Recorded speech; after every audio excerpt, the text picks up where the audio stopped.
Oi, pessoal, boa tarde. Eu sou a Flávia Neto. Hoje a gente vai falar sobre energia renovável para as empresas, soluções que reduzem a emissão de carbono, né? Explicar um pouquinho sobre o que é isso, os certificados que o mercado trabalha também, como você pode auxiliar nessa redução de emissão de carbono aí, que as empresas têm cada vez mais essa preocupação, tá? E aí, se tiverem alguma dúvida, tem espaço para perguntas também. Para começar um pouquinho a apresentação, vou me apresentar primeiro, né? Eu sou a Flávia, trabalho na 2W Energia, eu sou head comercial aqui dentro da companhia. Eu cuido da parte de certificação IREC também, né? Então eu estou responsável por isso dentro da empresa, ajudando nessa parte de comercialização. Depois eu vou explicar um pouquinho sobre esse IREC, que é um certificado de energia renovável. Eu já estou há 6 anos no mercado de energia, né, atuando no setor de energia, e sou formada em engenharia de materiais pela FEI, tá? Aqui um pouquinho sobre o sumário, eu vou falar, né, o que a gente vai tratar sobre os pontos hoje. Primeiro, qual que é a diferença de energia não renovável e energia renovável. O segundo, como escolher seu fornecedor de energia, né, quais as opções, como é que você pode fazer essa escolha. O terceiro, um pouquinho sobre a 2W Energia, que hoje a gente também é uma geradora de energia. O quarto ponto, sobre crédito carbono e a IREC, né, que a gente tem algumas confusões sobre isso e explicar a diferença de cada um. E sobre ESG, né, a importância de saber sobre o seu fornecedor. Para começar aqui a palestra, eu vou falar um pouquinho sobre qual a diferença de energia não renovável e energia renovável, tá? Então, basicamente, começando pela parte não renovável, né? O que seriam essas fontes não renováveis de energia? Essas fontes de energia que pertencem a esse grupo são finitas e esgotáveis, né? Então, por exemplo, quando você vai ter a reposição dela na natureza, ocorre de uma forma muito lenta, né? Você acaba tendo milhares de anos para ter a reposição dela. Exemplos de fontes não renováveis é justamente o petróleo, o carvão mineral, o gás natural e nuclear. E geralmente essas fontes de energia, além delas serem não renováveis, né, elas terem esse processo lento de reposição na natureza, elas também são poluentes, né? Elas emitem mais CO2 na atmosfera, causando o efeito estufa que a gente conhece hoje. Tá? Essas fontes de energia não renováveis, elas também são conhecidas como fontes de energias convencionais. Né? Esse nome a gente denomina geralmente dentro do mercado de energia. Tá? E atualmente, grande parte da energia consumida no mundo é proveniente das fontes não renováveis. Tá? Ainda a gente tem esse cenário ainda, por quê? Porque são fontes conhecidas, né? Já utilizadas há muitos anos, são mais baratas também, dependendo da região, da localidade, né? Se tem uma demanda muito alta, né? Por exemplo, Arábia Saudita, carvão mineral a gente tem bastante na Rússia, na China, nos Estados Unidos, então acabam sendo fontes mais baratas também para a produção de energia elétrica, né? Então, por isso que a gente ainda tem a utilização muito grande delas no mundo, né? Não só no Brasil, mas como no mundo também. Já na parte das fontes renováveis, né, as fontes de energia que pertencem a esse grupo, elas já são consideradas inesgotáveis, né, pois suas quantidades se renovam constantemente ao serem usadas, né, como é o caso, por exemplo, das eólicas, da solar, porque sempre vai ter sol, sempre vai ter vento, né, então elas são consideradas fontes renováveis, assim como as chuvas também, as grandes hidrelétricas também são consideradas renováveis, porque é a questão das chuvas, né, o que pode acontecer é você às vezes ter um período de seca, né, o que tem acontecido atualmente, tanto que a gente tem ouvido falar muito sobre a crise de racionamento, né, crise hídrica acontecendo no país, mas ela não deixa de ser uma fonte não renovável, né, ela é uma fonte renovável sim, tá, as hidrelétricas. E a parte de solar, né, que vem do sol, a eólica que vem dos ventos, a biomassa, que é energia de matéria orgânica, né, a gente tem comumente conhecida a cana-de-açúcar, né, e outros subprodutos desse processo também de biomassa, a geotérmica, que é proveniente do calor vindo de dentro da Terra, e a oceânica, né, que aí vem da força das marés, das ondas, que também tem essa geração. A gente tem pouca geração de fonte oceânica atualmente no mundo, né, não é muito comum, mas a gente tem, né, visto cada vez mais países estudando e melhorando essa técnica para tentar levar cada vez mais esse tipo de fonte aí para a geração de energia. Tá? Além disso, alguma dessas fontes, elas apresentam variação na geração da energia elétrica, né, ao longo do dia ou do ano. Né, ao longo do dia, um belo exemplo são as fontes solares, né, que você tem a geração dela quando tem o sol e à noite você não tem a geração dela.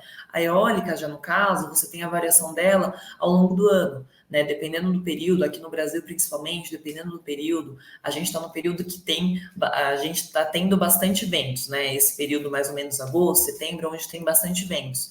Então a gente tem uma geração maior eólica, né? Quando cessa um pouco esses ventos, a gente tem uma redução nessa geração. A hídrica, como eu já tinha mencionado, é a mesma coisa também, né? Em períodos de secas, você tem uma geração menor de energia, né? E no período mais chuvoso, principalmente no Brasil, que a gente conhece entre o período de novembro a março de todos os anos, você tem um período maior de chuvas, então você tem uma geração hidráulica maior também. Aves de energia, elas são consideradas limpas, né? Pois ela emite menos gases de efeito estufa, né? Então, o que é ótimo é ter cada vez mais a geração dela no planeta, né? Não só aqui no Brasil, mas em todo o mundo. Outro ponto das fontes renováveis, agora uma curiosidade, é que a maior fonte de energia elétrica no Brasil é a hídrica, né? Então, hoje, 65% da fonte do Brasil é de hidráulica. A falta de chuvas acaba ocasionando essa incerteza com relação à geração elétrica, né, por esse domínio, né, da geração hidráulica no país, mas subsequenciado, né, pela biomassa, né, depois o gás natural, depois a gente tem o carvão e derivados, né, que já são fontes poluentes, assim como o gás natural também. Aí a gente tem a nuclear, a solar, a eólica, né, a gente tem 8, a gente teve esse investimento ao longo dos anos, né, então hoje é uma matriz super importante dentro do Brasil. E derivados de petróleo, que corresponde a 1,6%. Tá?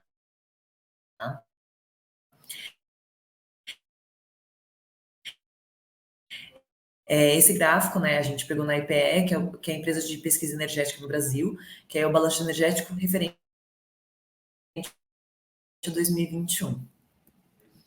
Já continuando um pouquinho sobre as fontes renováveis, né, para o ano de 2020, o Brasil houve um recuo de 5,6% na oferta das fontes oriundas de petróleo e derivados, que é super legal, e a gente vê o crescimento cada vez mais das fontes renováveis dentro do país. Tá? E 4, a gente teve aí um aumento comparado ao mundo, né? O mundo, em relação a 2018, 23%. Hoje o mundo está mais ou menos relacionado a 25%. O Brasil em 2019 apresentou 83% e o Brasil em 2020 84,8%. Né? Então a gente tem muitas fontes de energia limpas dentro do Brasil.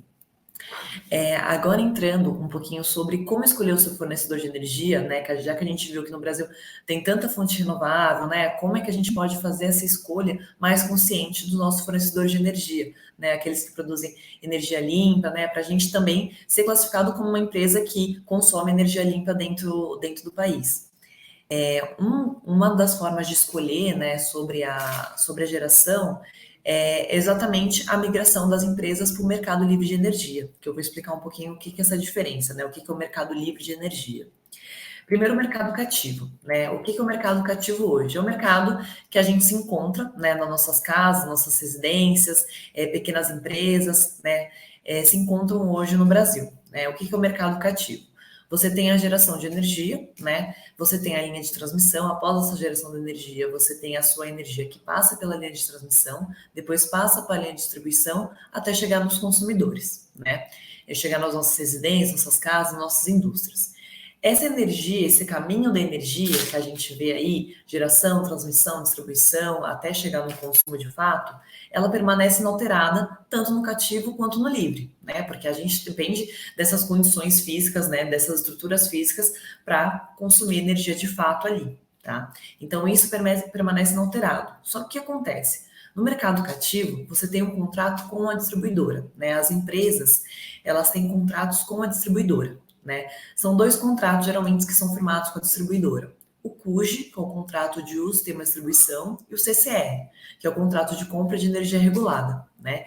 Então, você fica amarrado com a distribuidora nesses 2 contratos. O CCR, que é esse contrato de compra de energia regulada, você compra a energia diretamente com a distribuidora. E o que acontece? A distribuidora ela adquire essa energia em leilões. Então ela paga, se ela paga um valor caro, se ela paga um valor barato, ela somente vai repassar esse valor para nós consumidores finais, né? A gente acaba não tendo controle desse valor do que a gente vai pagar ali quando tem um reajuste tarifário anualmente da distribuidora. Já quando você migra, então você acaba não tendo esse controle e também não sabe das fontes que você está comprando essa energia, porque é a distribuidora que está comprando energia, então ela só repassa, você não tem esse controle de quem que ela comprou, de quem que ela deixou de comprar, você só aceita o que ela está pagando ali e repassando para vocês, tá? Já no Mercado Livre, né, a principal diferença é que você vai permanecer tendo o contrato com a distribuidora, que é o CUJ, com o contrato de uso e distribuição, mas esse CCR, que é o contrato de compra de energia regulada, você não vai ter mais ele com a distribuidora. Por quê? Porque você vai poder firmar um contrato diretamente com o gerador de energia, com o fornecedor de energia. Né? Então você vai poder escolher de quem que você quer comprar essa energia. Se é, se é um gerador eólico, se é um gerador solar, se é um gerador de biomassa, se é um gerador de uma pequena central hidrelétrica. Então você vai poder escolher a sua fonte de geração. Né? Você vai poder fazer essa negociação diretamente com o gerador de energia. Tá? E aí o processo, né, o caminho da energia, ele permanece o mesmo. Né? Ele vai para a linha de transmissão, vai para a distribuição, até chegar no consumidor final. Né? O caminho de energia, ele é inalterado. O que você tem alteração do mercado cativo para o mercado livre, na verdade, é parte do contrato mesmo. Porque você deixa de ter esse contrato com a distribuidora e passa a ter esse contrato diretamente com o gerador de energia. Tá? A gente também, no mercado livre de energia, a gente tem os agentes comercializadores. O que são esses agentes comercializadores? Às vezes eles não têm o ativo de geração, né? Eles são comercializadoras independentes, mas eles compram e vendem energia de outras comercializadoras, de outros geradores. Então tem consumidores que às vezes firmam contratos diretamente com esses comercializadores independentes ou diretamente com esses geradores aí de energia, tá? Então essa é a principal diferença. E o Mercado Livre dá essa possibilidade, né, possibilita você ter essa escolha de quem vai ser seu gerador, quem vai ser seu fornecedor, né, optando por uma energia de fonte renovável, de geração mais limpa também. Outro ponto que é super importante dentro do mercado livre de energia é que a gente tem algumas classificações, né? Hoje, para você ser um consumidor do mercado livre de energia, você tem que ter uma demanda contratada de no mínimo 500 kW de demanda, tá? Menos do que isso, você não consegue fazer essa migração, tá? Até consegue, mas aí entra um pouquinho mais de detalhe que eu já vou explicar. Mas entrando nessa faixa, né, hoje de você ter uma demanda mínima de 500 kW de demanda, como é que é hoje no mercado? Né? Hoje, a maior parte das empresas, grandes indústrias, já se encontram no mercado livre de energia. Né? Indústrias que têm uma demanda contratada de acima de 1.500 kW, elas podem consumir fontes tanto de fontes renováveis quanto não renováveis, ou seja, tanto de fontes poluentes quanto de fontes não poluentes. Né? Ela tem essa liberdade na escolha da geração. Tá? O que acontece é que geralmente as fontes poluentes elas acabam tendo um preço de energia mais barato do que das fontes renováveis de energia. Né, pela questão de produção, como eu falei, hoje no mundo a gente tem muita geração, a gente ainda tem um consumo muito forte das fontes não renováveis, porque realmente são fontes ainda mais baratas, tá? Então, esses consumidores que têm acima de 1.500 kW de demanda contratada são conhecidos como consumidores livres. Então, eles podem escolher tanto consumir de fontes poluentes quanto não poluentes, tá? Já os consumidores que estão dentro dessa faixa de 1.500 a 500 kW, ou seja, tem menos de 1.500 kW de demanda contratada e tem acima de 500 kW de demanda contratada, são conhecidos como os consumidores especiais. E qual a principal diferença? É que esses consumidores especiais, eles têm que consumir fontes renováveis de energia, né? Então, tem que consumir de fontes mais limpas, eólica, solar, pequenas centrais hidrelétricas, biomassa. Então, eles são obrigados a ter esse consumo de fontes renováveis, tá? Esses grupos, né, esses dois grupos, consumidores livres, consumidores especiais, eles estão classificados em alta tensão, média tensão, né? E podem fazer essa escolha dos fornecedores, né? E quem tem menos abaixo, né? Quem tem uma demanda contratada abaixo de 500 kW são não elegíveis, né? Então eles só podem comprar energia da concessionária local, né, não tem essa liberdade de escolha, né, e acaba não conseguindo ter essa negociação de preço, ter essa redução no custo da energia também, porque o benefício do mercado livre de energia não é somente você escolher a sua fonte de geração, mas você ter uma redução na sua conta de energia também, você pagar menos do que você paga hoje na sua conta de energia ali no mês a mês, tá? Aí, apenas estendendo um pouquinho essa explicação, hoje empresas que têm menos de 500 kW de demanda, elas podem migrar para o mercado livre, só que a soma, né, da demanda dela tem que dar os 500 kW. Então, por exemplo, se você é uma indústria e você tem duas empresas, né, uma que tem 300 kW de demanda, outra tem 200 kW de demanda, você pode fazer a unificação dessas cargas, né, que somando dá os 500 e migrar para o mercado livre. Só que aí tem umas regrinhas para fazer essa unificação das cargas, né? Você tem que ter a mesma raiz de CNPJ, está localizado no mesmo submercado, né? Hoje o Brasil se classifica em 4 submercados de energia, que é Sul, Sudeste, Centro-Oeste são juntos, o Nordeste e o Norte, né? Então, por exemplo, se você tem uma fábrica em Minas Gerais e outra no Espírito Santo, você pode fazer a unificação dessas cargas para migrar para o mercado livre, né? Desde que a raiz do CNPJ também seja igual. Isso a gente chama de comunhão de direito. E a comunhão de fato é quando são empresas que estão em áreas vizinhas, né, em áreas contíguas. Então, você é uma indústria e você tem um vizinho ali do lado que também é uma indústria, tem 200 kW de demanda, você tem 300, você consegue unificar elas para migrar as duas indústrias para o mercado livre de energia também, né? Então, tem essa possibilidade da comunhão de cargas. Agora um pouquinho já sobre a 2W, né, entrando um pouquinho nessa parte. A 2W hoje, né, ela além de ser uma empresa de comercialização de energia, né, de compra e venda de energia, a gente tem uma parte muito importante que é a geração de energia também, né? A gente tem nossos parques já entrando em operação em 2022, eles são de geração 100% renovável, que é de geração eólica e solar, né? E a expectativa de redução é de 1,4 milhões de toneladas de CO2 por ano, né, com a geração de 12.500 empregos diretos e indiretos na construção desses parques. Tá? Então, para explicar um pouquinho sobre o projeto, né, para vocês, de como a 2W se posiciona e tem essa preocupação social e meio ambiente muito forte, né, a gente está entrando no nosso parque, que é o Anemos Eólico, é o primeiro parque que vai entrar em operação, vai ser em setembro de 22, né, são 109 megawatts de capacidade instalada, que dá uma geração de mais ou menos 70 megawatts médios de energia. A gente tem o projeto 2, que é o Cairóis Eólico, que vai entrar em operação em janeiro de 23, que também é geração eólica. Aí tem o projeto 3 e 4, que é o Anemo Solar e o Cairóis Solar, que vão entrar em operação em junho de 23 e em novembro de 23, né, que ambos são de energia solar.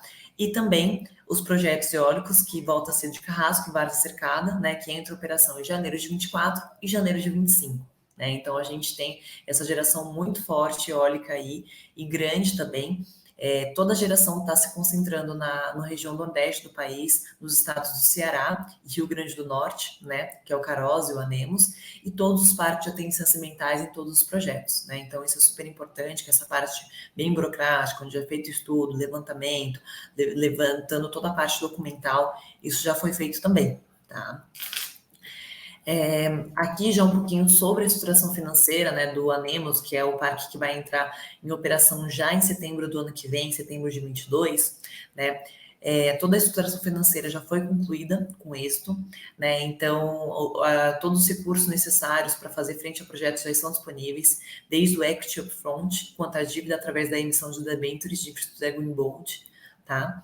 Então, a parte do equity, né, que pertence a 2W Energia, o montante foi de 190 milhões de reais, né, todo o equity já aportado no projeto, né, já foi aportado, que representa 30%, e os outros 70%, né, da operação financeira, situação financeira, vem da debenture, né, que a gente emitiu pelo BTG, que é uma debenture Green Bond, é uma debenture de selo verde, né, que a gente chama, então é super legal, é um marco no setor de energia, um montante de 475 milhões de reais, esse desembolso foi feito agora em julho de 2021, né? O prazo da dívida é 18 anos, a fiança foi com o banco BTG Pactual e banco Sumitomo, né?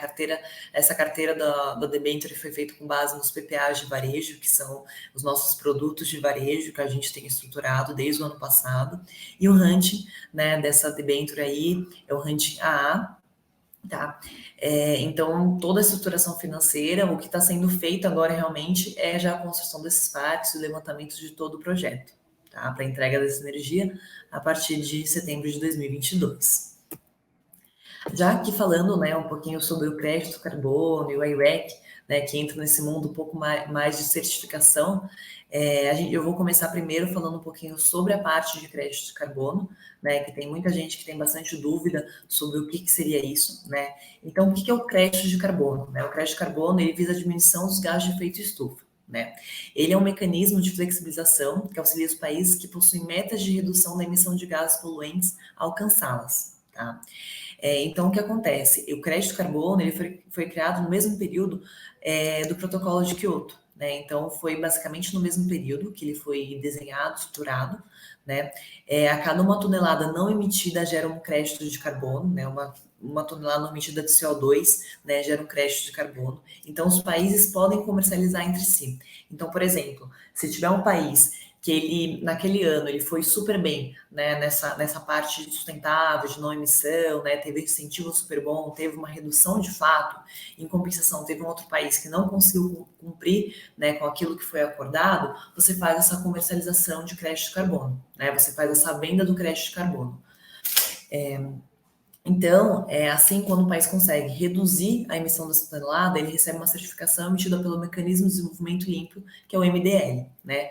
A geração do crédito ela é realizada à medida que os países esforçam-se em projetos e ações que visam ao desenvolvimento sustentável, né? Então, o crédito de carbono ele foi criado com esse objetivo, né, de reduzir essa emissão de CO2 na atmosfera e tornar cada vez mais sustentável, né?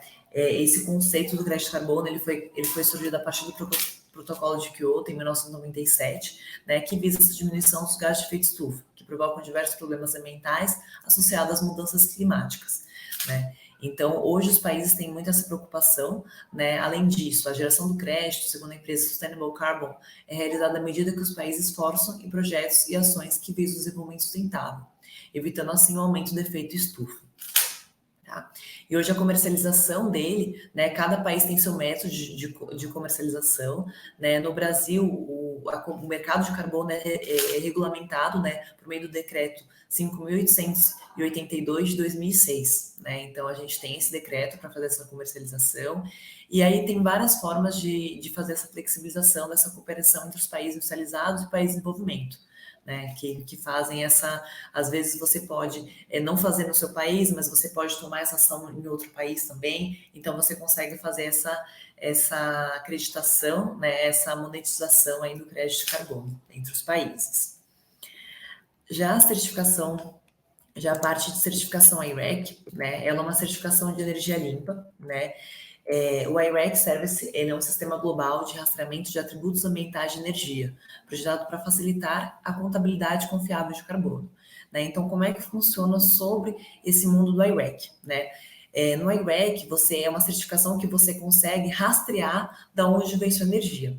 Então, tem muitas empresas hoje, atualmente, principalmente multinacionais, que tiveram esse movimento inicial de ir atrás dessa certificação, né? De querer de fazer a compra desse certificado, né? Principalmente porque muitas multinacionais, né, têm essa diretriz, né, da matriz sobre essa redução, né, sobre o que a filial tem feito, né, para ter essa redução, para ter essa comprovação de que está tendo essa redução, tá incentivando as fontes renováveis. Então, tem esse certificado, né, ele é um certificado pago, né, ele não é um certificado gratuito, né? Mas é claro, o valor dele não é caro também. A gente tem visto aí em torno de R$ 2,50 mais ou menos o megawatt-hora na negociação desse certificado, tá? E o REC, né, que é esse nome que a gente fala, o REC é o nome do ativo no mundo inteiro, né? Então, o mundo inteiro usa o REC, né, para o nome desse ativo de certificação limpa. Na Europa é conhecido como GO, tá? No Brasil, são emitidos REC de acordo com o padrão I-REC internacional, né? Por isso que tem esse I antes do REC, né? Além do I-REC internacional, a gente tem o nome de REC Brasil também. O REC Brasil, ele é a mesma coisa do I-REC, só que ele tem um selo a mais de sustentabilidade em cima do I-REC. Né? Então, por exemplo, se você tem aquela geração, aquelas empresas que comercializam, que compram e vendem, mas ainda assim a empresa faz algum apelo mais sustentável, né? Por exemplo, a gente não a gente tem essa ambição de não ter, de ter, por exemplo, de incentivar novas fontes ou de fazer projetos sociais em comunidades locais, né? Então você tem essa certificação REC Brasil também como conhecida, tá? Todas as fontes renováveis, elas podem gerar REC, né? Por definição, todas elas têm emissão zero e são renováveis, com exceção da biomassa, que gera alguns poluentes, né? Então, essa parte eólica, solar, a emissão é zero, elas são renováveis, né? Só é a biomassa mesmo que pode ter a geração de algum tipo de poluente, mas é uma coisa bem irrisória. Né? Não é nada comparado a uma fonte de petróleo proveniente de carvão natural, nuclear, né? Entre as outras fontes que a gente já chegou a mencionar aqui na palestra. Tá? A compra do REC, ela deve ser igual ao consumo do cliente. Né? Então, por exemplo, se a sua empresa, se a sua indústria consome 500 megawatt-hora de energia por mês, o ideal é que você compre exatamente os 500 megawatt-hora de RECs também. Né? Comprar mais, né? Às vezes pode gerar essa dúvida, se eu comprar mais, quer dizer que eu vou ser mais renovável, vou estar incentivando maior, na verdade, não. Né? Então, o ideal é sempre que você compre exatamente aquilo que você consome no mês a mês. Né? O que muitas empresas fazem, às vezes depois do que o ano passou, por exemplo, acabando esse ano de 2021, muitas empresas chegam ali em janeiro, em fevereiro do ano seguinte, elas fazem a contabilização do que ela consumiu total, né, no ano, desde janeiro a dezembro do ano anterior, e aí já fazem essa compra total daquele ano. Né, do ano referente ao ano anterior, né, o 2021 no caso.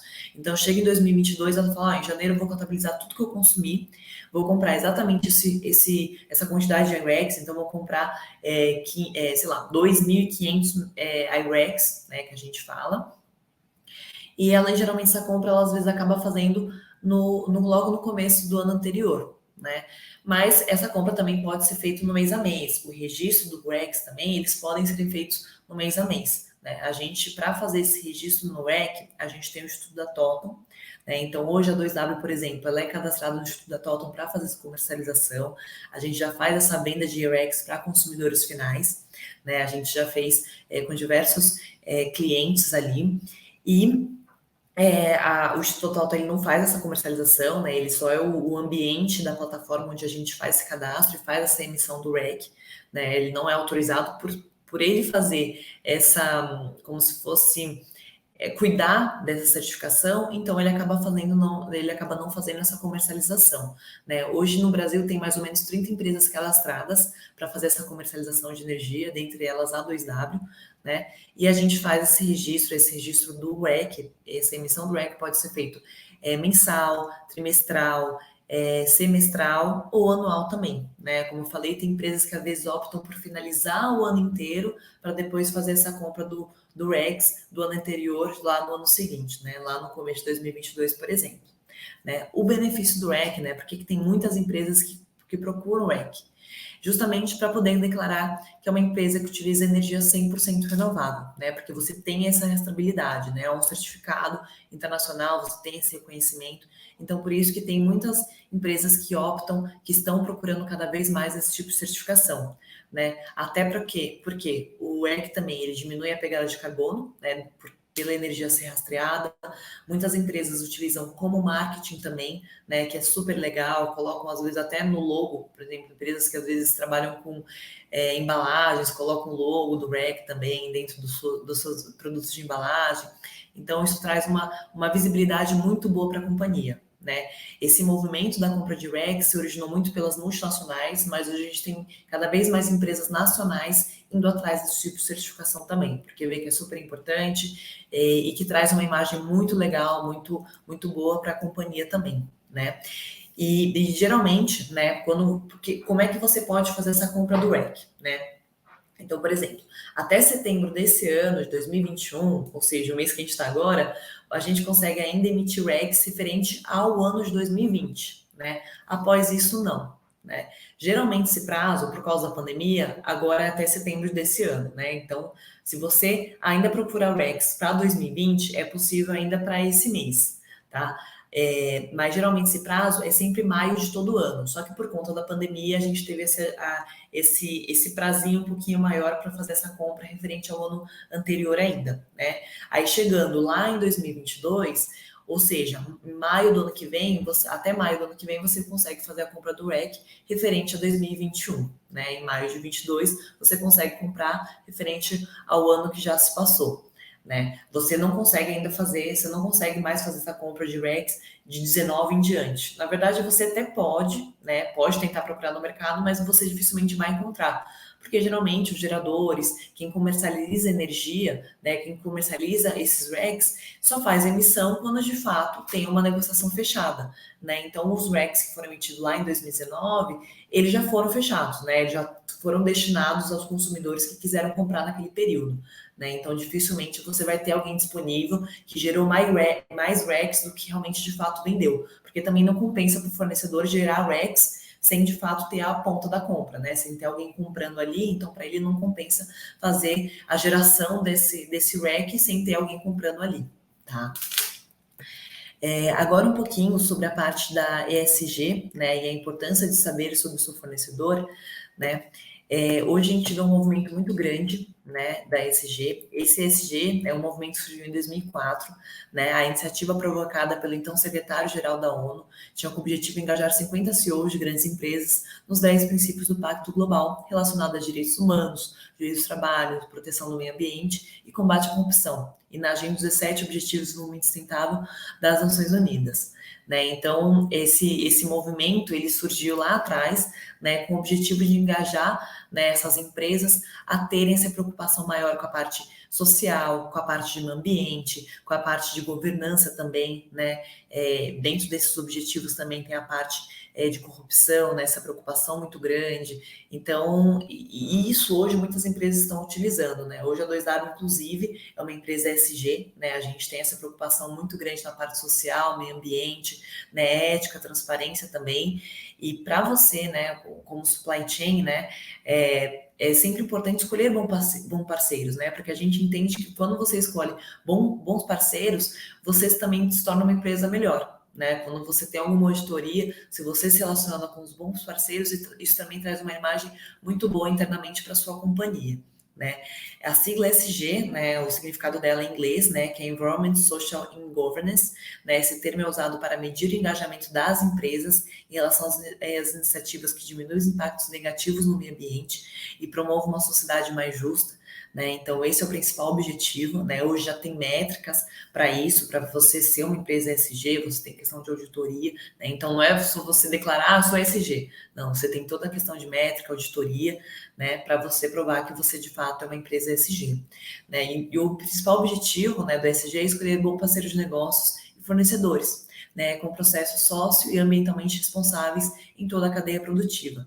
E é fundamental para a construção de supply chain mais sustentável, né? Que a gente entende isso que é super importante. Então, fornecedores que têm essa preocupação social, essa preocupação com o meio ambiente, que tomam ações e medidas, né, para ter essa redução de emissão, né, de optar por fundos mais renováveis, pela questão da parte social, investir em comunidades, fazer projetos sociais também, isso é super importante. A questão a gente também tem essa questão da ética e transparência, que é super importante, né? Combate à corrupção, isso é super importante para ser uma empresa bem classificada também, né? E uma gestão de fornecedores, gerando uma gestão de fornecedores colaborativa e transparente, né? Além de promover um mundo mais verde, que acaba estreitando o relacionamento e colabora com todas as partes envolvidas no processo. Né? Então, isso é super importante, né? A gente sempre fala que, tanto que a 2W mesmo correu atrás de se tornar uma empresa SG, porque a gente vê que hoje as empresas elas têm essa preocupação cada vez maior de ter, de saber quem é o seu fornecedor, né? O que ele faz, o que ele não faz, se ele é uma empresa ética, se não é, né? Então, por isso que hoje a gente tem essa preocupação muito forte em se tornar uma empresa cada vez mais voltada para a parte social, meio ambiente e de governança também. Tá?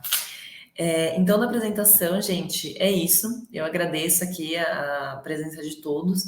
Né? Não sei se a gente tem uma parte de perguntas ali, de dúvidas que podem ser tiradas. Não sei se tem algum chat aqui que a gente consegue ver alguma pergunta que foi, de alguma dúvida que foi feita.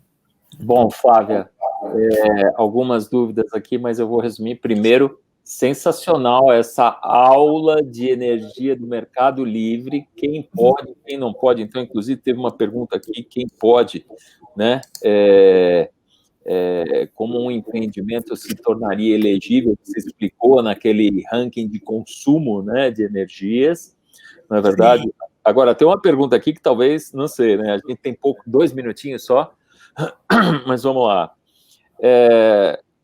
O Fê Galileu, né, não sei se é Fernando ou Felipe, o Fê Galileu, ele falou: obrigado pela tua palestra, minha dúvida está ligada à sua visão de como você vê o papel do blockchain por meio de contratos inteligentes, oferecendo rastreabilidade, confiança e burocracia no setor de comercialização de energia, ou melhor, menos burocracia. Então, hoje a gente tem essa forma muito mais fácil de atingir essas certificações, né, de energia renovável. Como eu falei, tem várias certificações de energia renovável no Brasil, né, mas o que tem esse reconhecimento sustentável é o I-REC mesmo, que tem esse reconhecimento internacional, na verdade. A gente também trabalha, por exemplo, a 2W trabalha com a parte de selo verde também. Então, hoje é muito fácil ter essa comercialização. Para você para você fazer essa, como é que eu faço para atingir ter certificação, né? Dentro da própria Instituto da Totum tem quem consegue fazer a comercialização, você consegue pegar o contato de cada um lá e pedir essa cotação de energia também, né? Então, você pode cotar a sua energia e cotar essa certificação ali junto com as empresas, para você ter essa emissão de certificado, né? E aí você consegue conversar com seus fornecedores. Eu mesmo já participei de várias reuniões e calls com os clientes para explicar, falar como funciona, explicar a questão de contrato, mas é muito fácil, é muito intuitivo.